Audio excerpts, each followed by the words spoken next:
bringing you the latest news from Estacado Athletics. This is the Matador Fan Zone podcast from 100.7 The Score. Welcome back to the High School Fan Zone on a Monday night on 100.7 The Score. I am Randy Rosetta, and I'm riding solo right now. We're hopefully going to be joined by Eric Ward from Estacado momentarily here. While we're waiting, let me run through this week's schedule on the radio. A lot of games Friday. No Thursday game on the radio here. Lubbock High is at home against Tascosa on a different network. Our guy Rob Bro and his dad Mark will be on the call on a different network. Friday night, we'll kick it off with Lubbock Cooper on the road at Wichita Falls Legacy right here on 100.7 The Score. Kickoff at 7, pregame at 6:30 p.m. You've heard me say it several times now. Monterey and Coronado, 7 p.m. Friday at Lowry Field. That will be on Dueling Networks, 96.9 The Bull and 93.7 The Eagle. Pregame for Monterey's broadcast will be 6:30 with David Thetford and Randy Dean. Pregame for Coronado is 6:45 with Kurt Kaiser, and I don't know if Trevor Miller's his color man this week. I would guess so. At 7 p.m. or on 6:30 on 93.1 Yes FM, pregame for Liberty and Greenwood. The Patriots got their first ever win last week. It was pretty impressive performance, 35-28 against Fort Stockton. We'll talk more about that on Wednesday with Joe Sexton when he's in. Pregame 6:30, kickoff at 7 p.m. Idalou Wildcats, I believe, are on the road against the Wall Hawks. That will be on Sunny 97.7 FM. Kickoff at 7, pregame at 6:30. Don't forget, every Friday night on Double T 97.3 FM from 10 p.m. to midnight, the Friday Night Live Scoreboard Show with reports from all over the state. Those guys do an incredible job gathering stuff, getting information out. And don't forget also, 7 a.m. Saturday mornings on Double T 97.3 FM, you will have Saturday Morning Quarterback with Mark Finkner and Nick Long, voice of the Estacado Matadors. They hash over what happened the night before they jump into Texas Tech coverage. And this week you will have Thetford and Ashby at 9 a.m. on Double T 97.3 FM. If you never listen to Thetford and Ashby, it is a life-changing experience. I'm going to guess that Brennan behind the glass will vouch for that. Those guys are they are, I don't want to say one of a kind, they're two of a kind. And I don't know if there's any two guys quite like them in the world. Let's just leave it at that. Couldn't have said it better myself. There we go. Estacado went up to Randall last Thursday, played a very good Randall team, showed some promising signs of life. Lost 50-26. The offense got going, which has been a problem for the Matadors. Eric Ward had sent me those stats. I know they rushed for about 200 yards. Bobby Ross got freed for 130. That's going to be a key. Their defense has got to shore up a little bit too as they get into district play, which they do after this week. They go down to Andrews this week for a Friday night game against the Mustangs, but then they get into district soon after that, and they're going to have to be better on defense. That's not a secret, but offensively they need to get going as well. They've got too many weapons on that side of the ball to not do some damage. So I'm hopefully Eric will come in so we can talk a little bit about that, because this Estacado team's a bit of a mystery right now. And I've said this before. He inherited a very good situation, but inherited it at a tough time. William Blaylock left fairly late in the summer, early summer, and Eric Ward was hired in June. Had to kind of learn his team on the fly, and that's learning a new team is a challenge regardless of when it is. But when you got to do it quickly and replace guys and hire coaches and get everything, and then all of a sudden the season's here, and if you go out to their practices, it's not a matter of the Matadors not working hard. Eric Ward's got some old school to him. He played for Jim Garfield. He coached under Jim Garfield. He's got that pedigree, but it's just a matter of the chemistry and getting the parts to fit together.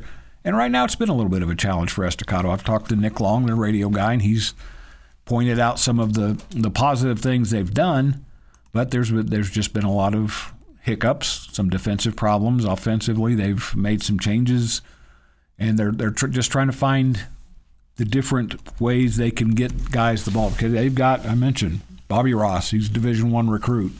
A lot of people are hoping he doesn't move too far away and winds up at Texas Tech. We'll know the outcome to that soon.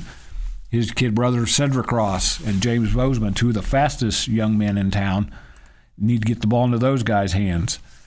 The quarterback has been a little bit of an enigma for the Matadors. They've got to figure out a guy who can do that, who can make sure that those speedy guys are getting the ball in their hands at the right time, in the right situations, and see what they can do with it, because Estacado's got too much talent to not figure something out. They went 3 rounds deep in the playoffs last year, 2 rounds the year before that.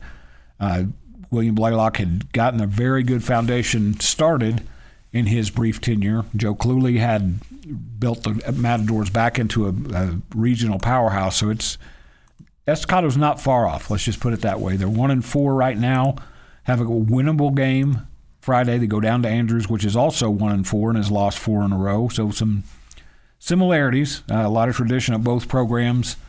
Andrews has played a similar schedule to the Matadors, maybe not quite as tough as what Estacado's played. I think you'll see maybe some good results from Estacado going on the road this weekend, and that's what they need, because they need to get ahead of steam going before they get into their district. I think they still may be the team to beat in their district. So we'll talk more about the Matadors. Hopefully Eric Ward will be here to join us and talk about that when we come back on the Matador Fan Zone right after this break on 100.7 The Score. Breaking down Estacado sports. This is the Matador Fan Zone podcast from 100.7 The Score. Welcome back to the Matador Fan Zone. Actually, with this, we may just turn this into the high school fan zone for the rest of the night. We'll talk about a little bit about Estacado. Eric Ward's got some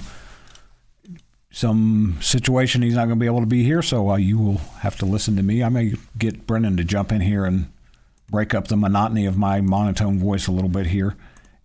Estacado, as I mentioned, goes down to Andrews, plays 7 p.m. at the Mustang Bowl. That'll be on a different network with Nick Long on the call. Mustangs are 1-4, as are the Matadors. This used to be a district game not that long ago, and they've played pretty much every year.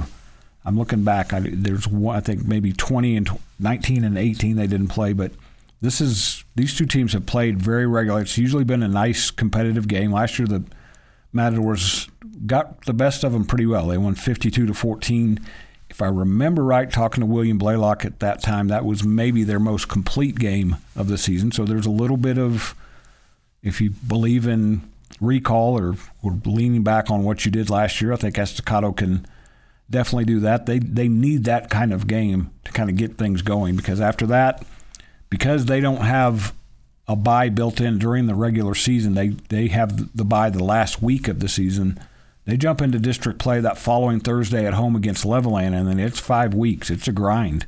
And those 5 weeks are, at this point, going to determine how you define Estacado's season, because this first month of the season has not gone as well. They've started out 1-4. They've got a chance to get a win and go into those 4 district games with a little bit of momentum, a little bit of good feeling, and they need to get that done. I mentioned they've got some things they need to shore up on defense, and I think they've got the talent to do that. They've got to do some things on offense. We'll see what Estacado does. Eric Ward will be at the coaches' luncheon on Thursday, and he'll talk about what transpired last week in a game against a very good Randall team that didn't go Estacado's way. They lost 50-26, but that Randall's beaten a lot of people, so that's not something that Estacado needs to let define their season. Like I said, after this week, the next 4 weeks will do a lot of defining for the Matadors. Let's go back through the schedule this week. I'll go ahead and give you the entire city schedule of not just the games on our network. You've got, I've lost my spot here. Here we go. Thursday night, Lubbock High is at home against Tascosa. That will be Lubbock High's District 2 5A opener. They were off last week while everybody else got started. Tascosa got the win against Coronado 29-16. That's kickoff at 7 p.m. at Lowry Field. Very interesting game to me, because this is a better Lubbock High team than we've seen in the last several years. Tascosa's record, I think, is a little bit deceiving. They're 2-4, but they've played a pretty brutal non-district schedule. Lost to Lubbock Cooper, lost to Paladuro.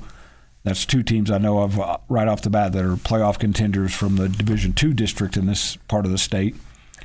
Lubbock High is looking for have to go back and check. Juan Rodriguez had told me this. I don't think they've won a district game since 2012. I may be wrong on that. That 2012 was the last playoff year for Lubbock High, so that would make some sense. But I've got to go back and do some research on that. Of course, if you don't remember, Lubbock High is coming off of a 31-13 win against Lakeview not last week, the week before.